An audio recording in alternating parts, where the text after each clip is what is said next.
Betingin ka, be! Itlog ka! Wow!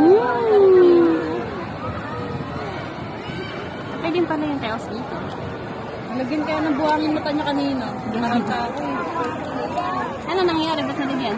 Nipang ko. Umalis mo na natanggal naman. Tapos kanina sa padulasan, nasipa siya ng lalaki. Pala yung ano? Buyon po, mi. 10 minutes tapos. Kala ko 30. Yung interval? Saan pa tayo doon? Sa dulo?